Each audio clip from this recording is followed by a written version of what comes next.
Part 2 అంటే ఇప్పుడు అడుగుతున్నారు కదా మళ్ళీ మగధీర వస్తే ఎలా ఉంటుందని అట్లా అనట్లేదు. ఒక్కసారి చేయాలంటేనే ఆయన ఛాన్సెస్ దొరుకుతలేవు, మళ్ళీ రెండోసారి పార్ట్ 2 ఎట్లా చేయాలి ఇప్పుడు చేస్తున్నాడు కదా రామ్ చరణ్. అంటే ఇప్పుడు రామ్ చరణ్ రేపు బర్త్డే కదా అమ్మ, సెలబ్రేషన్స్ ఎలా ఉండబోతున్నాయి? సెలబ్రేషన్ చాలా గ్రాండ్ గా చేసుకోవాలనిపిస్తుంది. భయం కూడా రేపు షూటింగ్ ఉందేమో. ఓకే, అంటే రేపు షూటింగ్ ఉన్నా కూడా మీరు క్యాన్సిల్ చేసుకుని రామ్ చరణ్ సెలబ్రేషన్స్ కి వెళ్తారా? మీరు వెళ్తారా సినిమా చూస్తానికి? సినిమా చూస్తానికి ఆల్రెడీ మేము దగ్గరుండి చూస్తున్నాం కదా. మీరు చూసేది మగధీర మళ్ళీ థియేటర్ లోకి వస్తుంది, రిలీజ్ అవుతుంది.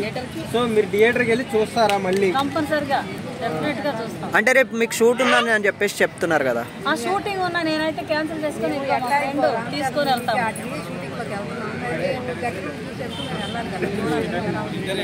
మీరు ఎవరి ఫ్యాన్ అండి? నేనా? సీఎం అవుతాడమ్మా?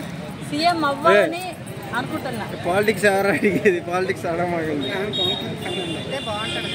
ఓకే, అంటే మొన్న ఒక సాంగ్ రిలీజ్ అయింది కదా, మీకు ఎలా అనిపించింది? పవన్ కళ్యాణ్ది ఒక సాంగ్ రిలీజ్ అయింది కదా, అది ఎలా అనిపించింది మీకు? నేనైతే సాంగ్ అయితే చూడట్లేదు, కొంచెం నేను ఇండస్ట్రీలో బిజీగా ఉన్నాను. సాంగ్ చూస్తే నేను చూడాలనుకుంటున్నా, హ్యాపీ. ఓకే, మీకు ఒకవేళ పవన్ కళ్యాణ్ కానీ రామ్ చరణ్ కానీ ఏమన్నా క్యారెక్టర్ ఇస్తే మీరు ఎలాంటి క్యారెక్టర్ కోరుకుంటారు? నేనా?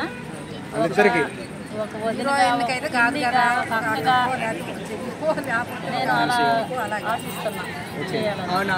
రంగమ్మ మంగమ్మ అనే అనసూయ అత్త క్యారెక్టర్ ఇస్తే చేస్తావా? డెఫినెట్ గా చేస్తాం. అట్లాంటి క్యారెక్టర్ అడగకుండా ఒకటేసారి అంటే ఇప్పుడు మనం అంత దూరం నేనైతే వెళ్ళలేదు, అంత వాళ్ళు ఇస్తామనంటే నాకైతే సింపుల్ గా ఒక అక్కగా చేయాలని నేను అనుకుంటున్నాను. ఫస్ట్ అక్కగా చేయాలని, అంత మంచి హీరో దగ్గర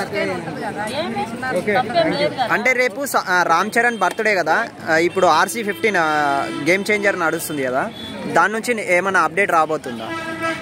తెలీదండి.